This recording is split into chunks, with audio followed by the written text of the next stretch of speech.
आप लोग ये शहरों की जो सड़कें देख रहे हैं, ये जो लाल सड़कें हैं, ये लाल सड़कें ऐसे ही लाल नहीं हुई हैं। ये लाल सड़कें हमारी कंट्री के गुटखा खाने वालों ने लाल की हैं। इंडिया में गुटखा इतना ज़्यादा खाया जाता है और इसकी जो पीक है वो हर जगह पर देखी जा सकती है।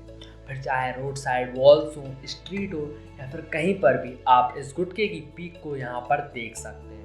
इन लाल दीवारों को देखकर ये तो पता लगाया जा सकता है कि इंडिया में जो गुटखा या पान मसाला का जो कंजप्शन है वो कितना ज़्यादा है।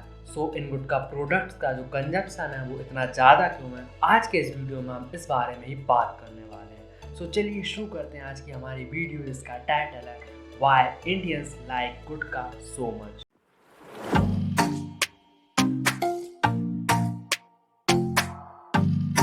गुटखा और पान मसाला जैसे इन प्रोडक्ट्स का जो कंजम्पशन है वो इंडिया में बहुत ज़्यादा है। इंडिया दुनिया में चाइना के बाद सबसे ज़्यादा टैबेको का यूज़ करता है। हमारी कंट्री में 0.45 हेक्टेयर एरिया पर टैबेको कल्टीवेट किया जाता है।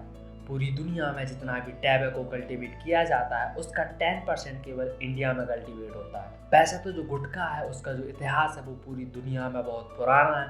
पहले के टाइम में, पुराने ज़माने में लोग पान का यूज़ किया करते थे और धीरे धीरे टाइम के साथ लोगों ने इसमें अदर चीज़ें मिलाकर खाना स्टार्ट कर दिया, जिसमें कि टैबेको, बेटल क्वीड, सैलिकेट लाइमन जैसी चीज़ें शामिल हैं जो कि इसे और ज़्यादा एडिक्टिव बनाती हैं। और अगर हम बात करें कि इंडिया में गुटखा सबसे पहले किसने इन्वेंट किया था, तो इंडिया में अराउंड 6 डेकेड्स पहले मानिकचंद ग्रुप, जो कि एक प्राइवेट लिमिटेड कंपनी है, उसने इंडिया में सबसे पहले च्यूएबल टोबैको प्रोडक्ट्स बनाना स्टार्ट किया था, जिससे कि गुटखा कहा जाता है। जैसा कि हम सभी को पता है कि गुटखा को बनाने के लिए betel quid, chewed tobacco, paraffin wax, slaked lime और अदर स्वीट फ्लेवर्स का इस्तेमाल किया जाता है, जिससे कि ये खाने में अच्छा लगे और इसका जो एक्सपीरियंस है वो ज़्यादा टाइम तक लास्ट करे। और आप लोगों ने ये तो ज़रूर नोटिस किया होगा कि जो लोग गुटखा खाते हैं उनका मुंह हमेशा लाल रहता है। दरअसल गुटखे में मौजूद सैलिकेट लाइमन और मुंह के सलाइवा आपस में मिलने की वजह से जो गुटखे की पीक होती है वो लाल हो जाती है। इसकी वजह से गुटखा खाने वालों का मुंह मोस्टली लाल ही मिलता है। लेकिन जिस गुटखे को लोग मनोरंजन और नशे के लिए खाते हैं वो कितना ज़्यादा डेंजर है, उन लोगों को इसके बारे में बिल्कुल भी पता नहीं होता।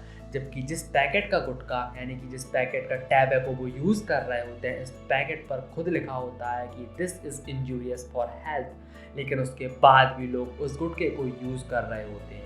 गुटखे के अंदर जो सब्सटेंस होते हैं उनमें कार्सिनोजेनिक सब्सटेंस होते हैं जो कि रिस्पॉन्सिबल होते हैं ओरल कैंसर के लिए और अदर डिसीजेस के लिए, जो कि गुटखा खाने की वजह से होती हैं। और मोस्टली जो लोग गुटखा खाते हैं उनमें से कई लोग ऐसे होते हैं जिनको पता नहीं होता कि ये उनके हेल्थ के लिए कितना हार्मफुल है। आजकल तो इन प्रोडक्ट्स की एड्स को भी इतना ग्लोरीफाई करके दिखाया जाता है कि आपको लगता है कि गुटखा खाना एक कूल थिंग है, और मोस्टली बहुत सारे लोग इस चक्कर में इसको खाना स्टार्ट कर देते हैं और उन्हें इसके एंड रिजल्ट के बारे में बिल्कुल भी पता नहीं होता। और इन गुटखा खाने वाले लोगों में से बहुत सारे लोग तो गुटखे को ये सोचकर खाते हैं कि ये एक डाइजेशन की तरह काम करता है और पेट के अंदर जर्म्स को मारता है। इनफैक्ट 34.4% स्मोकर जो हैं वो स्मोकिंग छोड़ते हैं तो वो स्मोकलेस टैबेको का यूज़ करना स्टार्ट कर देते हैं, यानी कि वो गुटखे का यूज़ करना स्टार्ट कर देते हैं।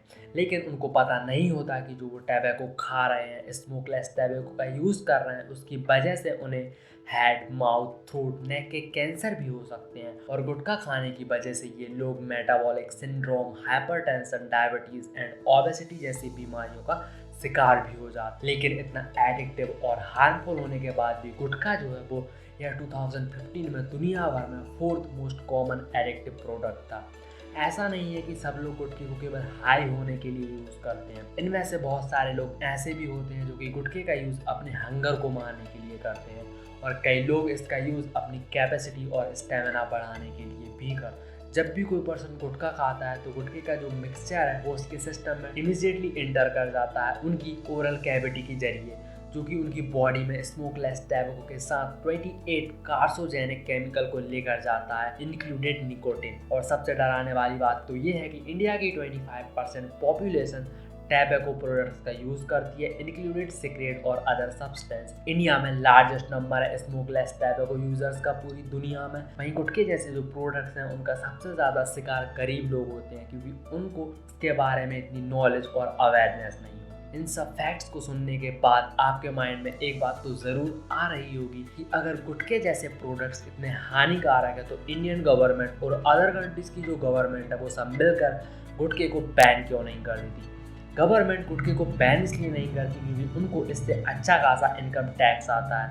हालांकि गवर्नमेंट ने किसी भी तरह के टैबेको की सेल्स पर पूरी तरह बैन लगा रखी है। बहुत सारे इंडियन स्टेट्स ने इन गुटखे को बेचने पर बहुत ज़्यादा टैक्स लगा दिया था और इसके जो बेचने के तरीके हैं उन पर बैन लगा दिया था ताकि इसको बेचने से बंद कर सके। लेकिन इसके बावजूद भी गुटखे का बिकना बंद नहीं हुआ और जब इन प्रोडक्ट्स पर बैन लगाया गया तो इनके मैन्युफैक्चरर्स ने बड़ी चालाकी से गुटखे के पैकेट के सब्सटेंस को अलग अलग करके बेचना स्टार्ट कर दिया। उन्होंने गुटखे को एज अ पान मसाला प्रेजेंट किया और उसमें से टैबेको को निकाल कर एक अलग पैकेट में बेचना स्टार्ट कर दिया। हालांकि अभी भी ये टोटली बैन है लेकिन फिर भी ये लोग इसे खुलेआम बेच रहे हैं।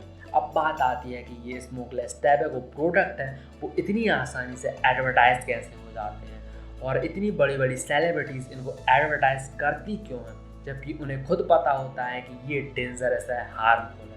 जब कुछ स्टेट्स में और कुछ कंट्रीज़ में गुटखे पर बैन लगाया गया था तो मैन्युफैक्चरर ने उसे अलग अलग करके बेचना स्टार्ट कर दिया था। इसी तरह मैन्युफैक्चरर बड़ी चालाकी से इन प्रोडक्ट्स को जब एडवर्टाइज कराना होता है तो उसके जैसा एक सिमिलर प्रोडक्ट बनाते हैं जो कि टैबेको फ्री होता है, बट उसकी जो पैकेजिंग और ब्रांडिंग होती है वो सेम SLT प्रोडक्ट्स की तरह ही होती है और फिर इन्हें एडवर्टाइज कराया जाता है। अकॉर्डिंग टू एस्टेरियट्स रिसर्च, इंडिया का पान मसाला मार्केट 2026 तक $10,665 मिलियन USD की हो जाएगी और इन स्मोकलेस टैबेको यानी SLT की जो कंजप्शन है वो साउथ इंडियन कंट्रीज में सबसे ज़्यादा है, जिसमें कि इंडिया, पाकिस्तान, नेपाल जैसी कंट्रीज शामिल हैं। और सबसे खतरनाक बात तो ये है कि इंडिया में मोस्टली जो बच्चे हैं वो गुटखे को रेगुलर खाते हैं। According to a report, Mumbai में 40% स्कूल स्टूडेंट्स और 70% कॉलेज स्टूडेंट रेगुलरली गुटखे का कंजप्शन करते हैं, जो कि एक बहुत ही हार्मफुल एंड डेंजरस थिंग है।